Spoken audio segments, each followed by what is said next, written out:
अस्सलाम वालेकुम गाइस, मैं हूं आबिद पीरज़ादा और आप देख रहे हैं मेरा यूट्यूब चैनल। आज के दिन के अगर अपडेट्स के बारे में बात करें तो अब से 48 घंटे बहुत ज़्यादा ज़रूरी हैं, क्योंकि ट्रंप ने अपनी जो ट्वीट की उसके बारे में हम बात करेंगे। ईरान अपने एयर डिफेंस को कैसे मजबूत बना रहा है, किस तरह उसने इसराइल के तल अवीव पे बहुत ज़्यादा स्ट्रॉन्ग अटैक्स किए अपने बैलिस्टिक मिसाइल्स और क्लस्टर मिसाइल से, न सिर्फ रात में बल्कि दिन में भी तल अवीव में बारूद की बू फैली हुई है। इसी सब के चलते ट्रंप की धमकी के ट्रंप ने जिस तरह से ईरान को थ्रेट किया कि मैं तुम लोगों की इलेक्ट्रिसिटी प्लांट्स को उड़ा दूंगा, स्टोन एजेस में भेज दूंगा मैं तुम लोगों को। और उसके बाद यूरोप की एंट्री, यूक्रेन के बाद इटली भी अपने हथियारों को बेचने गल्फ में पहुंच गया। यूएनओ दुनिया के सबसे बड़ा डिपार्टमेंट जिसमें पैसे खत्म होने की चर्चा बहुत ज्यादा आम हो रही है। उसके बाद यूएई के प्लान्स। टॉप मोस्ट हमारे पास टॉपिक है कि तल अवीव पे अटैक, जो ईरान ने तल अवीव पे अटैक किया उनकी एरोसोल ड्रोन कंपनी के बाद, दिन भर में उन्होंने जो अटैक किए और पूरी रात अटैक किए अपने क्लस्टर बम्स के साथ। इधर से ट्रंप ये कहता है कि हमने ईरान के सारे मिसाइल और सारी उनकी तनसीबात ख़त्म कर दी हैं, और इधर से ईरान अपने रोज़ बम्स का दिखावा करते हुए इसराइल पे बम्स की बारिश कर रहा है। ईरान ने इसराइल की मिलिट्री हेडक्वार्टर को भी निशाना बनाया, जिसकी फुटेज आप देख रहे हैं। और उसके बाद एक और ईरान ने इसराइल का शिप जो हॉर्मोज में मौजूद था और वहाँ से गुजरने की कोशिश कर रहा था, रिपोर्ट्स में आ रहा है कि ईरान ने उस पर भी अटैक किया और उसको आग लगा दी है, जिस पे अभी तक इसराइल की तरफ से कोई कमेंट्री या कोई रिस्पॉन्स नहीं आया, बट इसकी फुटेज काफ़ी वायरल हो रही है। और अगर बात करें यूएई, तो यूएई पे टोटल 79 अटैक्स हुए, जिसमें 23 बैलिस्टिक मिसाइल्स और 56 ड्रोन्स थे। ईरान के मिलिट्री स्पोक्स पर्सन ने बताया है कि उन्होंने अपना एयर डिफेंस मजीद स्ट्रॉन्ग कर लिया, और जो उन्होंने अपना नया एयर डिफेंस लॉन्च किया है उसके मुताबिक अब हॉर्मुज की तरह उनकी जो फिजाइया है वो भी मुकम्मल तौर पर ईरान के अब काबू में रहेगी। इधर बूशहर में यूएसए ने बहुत बड़ा अटैक किया ईरान की एटॉमिक तनसीबात पे। इसके बारे में प्यूटिन ने भी सख्ती व रिएक्शन दिया कि ये एक शैतानी अटैक है, ये एक सैटनिक वर्क है, ऐसा बिल्कुल नहीं करना चाहिए था। रिपोर्ट्स के मुताबिक ये बताया जा रहा है कि वहाँ पे 198 रशियंस सिटीजन्स और कुछ साइंटिस्ट्स भी मौजूद थे, जिस पे प्यूटिन बहुत अनहैप्पी है। वहाँ की रिपोर्ट्स के मुताबिक ये भी बताया जा रहा है कि वहाँ पे एक शख्स मिसाइल का मलबा लगने की वजह से हलाक भी हुआ, और पहले बताया जा रहा था कि वो शख्स रशियन था, लेकिन बाद में रशियन टीवी ने कंफर्म किया कि वो ईरानी नेशनल था। अगर बूशहर की एटॉमिक तनसीबात की तरफ देखा जाए तो ये टोटल यूएसए का तीसरा अटैक था इस एटॉमिक तनसीबात पे, जिसपे उनके जो वजीर खारजा हैं अब्बास अराक्ची साहब, उन्होंने कहा है कि अगर इसका कुछ भी नुकसान हुआ एटॉमिक तनसीबात का तो ये सारी रेडिएशंस गल्फ की तरफ जाएंगी, इससे गल्फ का नुकसान होना है। और बात करते हैं ट्रंप के ड्रामे की। ट्रंप के ड्रामे 37 दिनों से ये दुनिया देख रही है, और उन ड्रामों का रिजल्ट ये निकल रहा है कि सिर्फ पेट्रोल और डीजल की कीमतों में इजाफा हो रहा है। आज अगर पूरी दुनिया पेट्रोल और डीजल की कीमतों को बर्दाश्त कर रही है तो वो सारे का सारा क्रेडिट मिस्टर ट्रंप को जाता है। उसने ट्वीट किया कि जी हम सीज फायर पे थे तो ईरान के पास 48 आवर्स बाकी हैं, वो जी बेहतर है कि वो मुज़ाकरात कर लें, नहीं तो मैं पे जहन्नुम बरसा दूंगा। ट्रंप ने कितने और कहाँ कहाँ बयानात बदले हैं वो भी मैं आपको बताऊंगा, लेकिन पहले ये बता दूं मैं आपको कि जिसकी रिएक्शन में ईरानियों ने ट्रंप की ही कार्टून्स बना दिए, जिसमें वो ये कह रहा है कि आई डिस्ट्रॉयड यूएसए। और इसमें कोई शक वाली बात नहीं है, क्योंकि अगर देखा जाए यूएनओ की तरफ, तो यूएनओ के असासे या यूएनओ में जितने भी पैसे थे वो सारे ख़त्म हो चुके हैं, उनकी सैलरीज और बाकी अखराजात की बात में।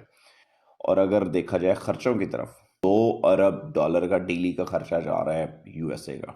इस खर्चे को पूरा करने के लिए उन्होंने एजुकेशन का, हॉस्पिटल्स का, एनवायरनमेंट्स का सारा बजट उठा के वार में डाल दिया। बाकी सारे डिपार्टमेंट्स उनके जो हैं वो सारे नीचे गिर गए हैं, बट इनका वार में वो खर्चा चल रहा है। खर्चे से याद है, ट्रंप ने एक और खर्चा भी किसी और के जिम्मे डाला है, वो भी मैं आपको बताऊंगा इसी वीडियो के एंड में।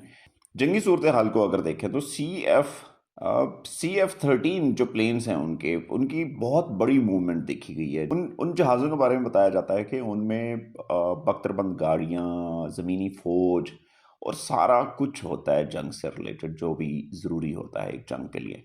तो वहाँ पे देखने में आ रहा है कि वहाँ पे 17 जहाज़ों की मूवमेंट देखी गई है आज के दिन में। फ्लाई करते हुए दिखाई गए हैं मशरिक़ वस्ता की तरफ। और सबसे बड़ी अगर मुनाफ़्क़त की बात की जाए तो सऊदी अरब और यूएई, उनके पास वॉन्ग लॉन्ग 2 के नाम से जो ड्रोन्स हैं, जो चाइना से वो बाय करते हैं, उन ड्रोन्स के भी मलबे देखे गए हैं। तो इसका मतलब ये है कि सऊदी अरब और इमारात मुलविस हैं इन घिनौने अटैक्स में ईरान के ऊपर।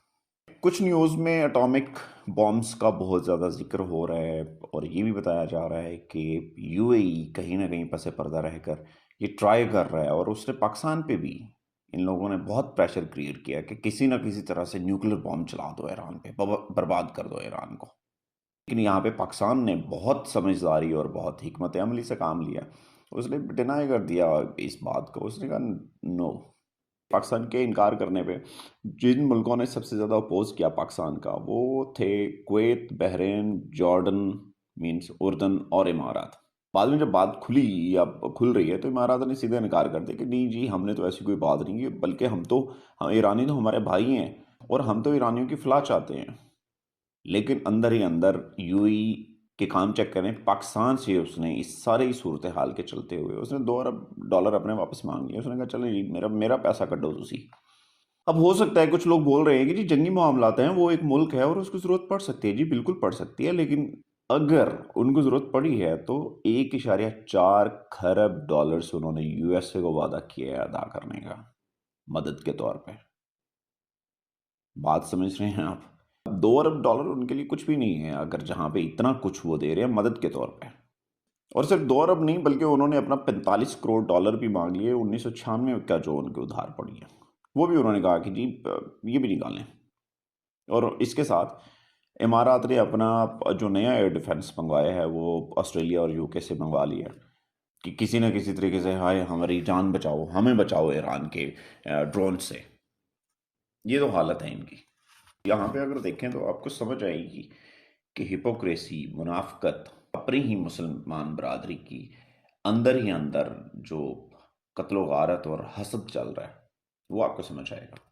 37 दिनों की जंग का अगर रिजल्ट देखें तो ये बात तो साबित हो चुकी है कि अगर यूएसए ना होता तो इसराइल कुछ भी नहीं है। ईरान एक चुटकी में इसराइल को ख़त्म कर सकता है, और ये वही इसराइल है जिससे ये इमारात और सऊदी अरब और बाकी जितने भी हमारे कंट्रीज़ हैं, ये सारे उनकी मिन्नत तरले, सारी उम्र मिन्नत तरले करते आए हैं, उनके तरले चाटते आए हैं कि प्लीज़ हमें कुछ मत कहना।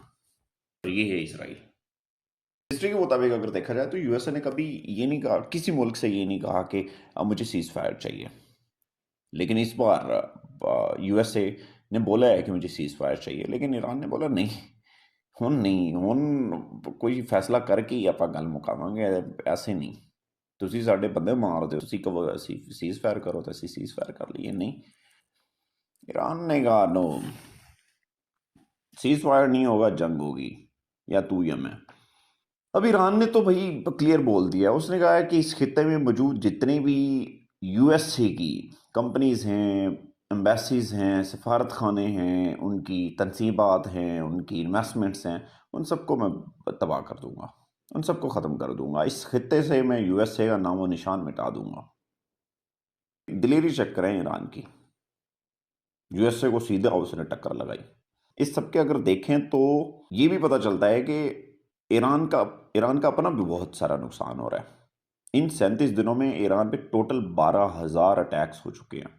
500 अटैक तकरीबन डेली का हो रहा है, जिनमें ड्रोन्स, मिसाइल्स और पता नहीं क्या क्या चीज़ें उन पे चल रही हैं। उनकी शहादतें जा रही हैं, उनका नुकसान हो रहा है। अब ईरान का पुल ही देख ले, पिछले 25 साल लगे थे उस पुल को बनाने में। रिपोर्ट्स में आ रहा है कि 5 घंटे तक वहाँ पे बमबारी उन्होंने जारी रखी है उस पुल को तोड़ने के लिए। ईस्ट एशिया का सबसे ऊंचा पुल था। अब यूएसए ने जो ईरान की पेट्रोकेमिकल कंपनी पे अटैक किया, तो उसका क्या मतलब है? उस सब का नुकसान पूरी दुनिया भुगतेगी। उस सब का रिजल्ट अगर देखना तो देखना, अभी खादें, प्लास्टिक, पॉलीमर, ये सब कहाँ से कहाँ पहुँच जाएंगे। डेली नुकसान की अगर बात की जाए तो जैसे कि मैं बता चुका हूँ, यूएसए डेली अपना $2 अरब का नुकसान कर रहा है। और दूसरी तरफ अगर ईरान को देखा जाए तो ईरान ईरान की तो एक्सपोर्ट्स बढ़ गई हैं। ईरान का जीडीपी ग्रो कर रहा है, ईरान की एक्सपोर्ट्स ऑयल की जो उनकी सेलिंग है वो बढ़ रही है। और जैसे कि मैंने स्टार्ट में बताया कि यूरोप अपनी सैंक्शंस हटाने जा रहा है ईरान से। यूरोप रेडी हो रहा है कि जी मैं ईरान से ऑयल बाय करेंगे। और अगर यूरोप एंट्री मार लेता है तो सोचें, हर जगह आपको ईरानी तेल नजर आएगा। और अगर बात करें ना खुददारी की, तो ईरान से बड़ी खुददार कौम मैंने नहीं देखी। इतने बड़े मुल्क से जंग के हालात में भी उस मुल्क से ये न्यूज़ नहीं आई कि किसी ने सब कुछ उठा के स्टॉक कर लिया है, या कीमतें बढ़ा दी हैं, या जी इलेक्ट्रिसिटी महंगी कर दी है, या गैस बंद कर दी है। बल्कि वहाँ पे तो ग्रॉसरी स्टोर्स पे जो ओनर्स हैं उन्होंने लिख के खड़ा कर दिया है कि जी सामान जो चाहिए ले जाएं, जंग के बाद दे दीजिएगा पैसे। ये है खुददार कौम। अभी अगर आप पाकिस्तान की तरफ देख लें तो हमारे यहाँ किसी को छींक भी आ जाए तो लोग जल्दी से उठ के स्टॉक करना शुरू कर देते हैं कि मेरा पैसा बन जाए। हम लोग कौम बन के नहीं सोचते, वो कौम है और वो साबित कर रहे हैं। आखिरी बात करते हैं ट्रंप के ड्रामों की कि उस किस तरह वो अपने चड्डी बनियान के साथ अपने बयानात को भी बदलता है, तारीख पे तारीख। मुझे लगता है उसने ये सनी देओल की मूवी या उसका डायलॉग यूट्यूब पे लाजमी सुना है, तारीख पे तारीख मिलती है जज साहब। तो इसका भी कुछ ऐसे ही है। अब उसके बयानात तो कुछ इस तरह से चले हैं इन 37 दिनों में। सबसे पहले उसने कहा कि जी अब्राह हॉर्मज़ ईरान ने बंद कर दिए तो जी हम अपने टैंकर्स भेजेंगे, हर जहाज़ के साथ हमारा टैंकर जाएगा आपकी प्रोटेक्शन के लिए, और आपको छोड़ के भी आएगा और लेके भी आएगा, जो कि नहीं हो पाया। उसके बाद उसने कहा कि जी मैं खोलूंगा अपना हॉर्मज़, जो कि नहीं खोल पाया। फिर उसने बोला कि जी ये तो हर मुल्क की अपनी जिम्मेदारी है, क्योंकि तुम लोगों को भी यहाँ से ऑयल जाता, तो तुम लोग भी अपनी प्रोटेक्शन खुद करो, ये मेरा जुम्मा नहीं है। ड्रामेबाजी चेक करें आप। फिर उसके बाद उसने फिर से एक बार पहले उसने एक धमकी लगाई कि जी 48 आवर्स की मैं आपको डेडलाइन दे रहा हूँ, आप नए हॉर्मस खोल दो, नहीं तो उसके बाद मैं स्टोन एजेस में पहुँचा दूंगा आपको। वो भी एक हवा निकली। फिर उसके बाद उसने कहा कि जी ईरान जो है ना वो बेगिंग कर रहा है, भीख मांग रहा है कि प्लीज़ मेरे साथ मुज़ाकरात कर लो और जंग ख़त्म कर दो, लेकिन मैं अपनी शर्तों पे अड़ा हुआ हूँ। फिर उसने कहा कि जी अपना हॉर्मज़ तो खोलना हमारा मकसद ही नहीं है, हमारा मकसद तो रजीम चेंज करना था। फिर उसने बयान चेंज किया कि जी अपना हॉर्मज़ जो है वो खुद ही खुल जाएगी नेचुरली, एक प्रोसीजर है उसके तहत ये वर्किंग हो जाएगी। फिर उसने एक बार फिर से धमकी लगाई कि जी जल्द से जल्द इसको खोल दो, नहीं तो मैं बम बरसा के आप लोगों की इलेक्ट्रिसिटी बंद कर दूंगा। फिर उसने स्टोनेजेस की धमकी लगाई। फिर उसने बोला कि जी हमारा तो कोई मकसद ही नहीं है आबनाए हरमस में, तो इसलिए हम तो उसको खोलने या बंद करने में कोई इंटरेस्टेड नहीं है, क्योंकि हमारा उससे कुछ लेना देना नहीं है। फिर उसने ब्रिज जो ईरान का भी 2 दिन पहले उसने ब्रिज उड़ाया, ये धमकी लगाई। और अब आखिरी धमकी फिर से लगा रहा है कि जी मैं जो है 48 आवर्स की डेडलाइन दे रहा हूँ, सीज़ फायर पे हूँ, उसके बाद मैं जहन्नम बरसा दूंगा। तो ये जी ट्रम्प के ड्रामे हैं और ये करंट सिचुएशन चल रही है। अब सारी सिचुएशन आपके सामने है और आपने बताना है कि कौन जीत रहा है और कौन हारा है, और ये सब कुछ क्या चल रहा है। अपनी राय कमेंट में ज़रूर बताएं। मुझे इजाज़त दीजिए। अल्लाह हाफिज़।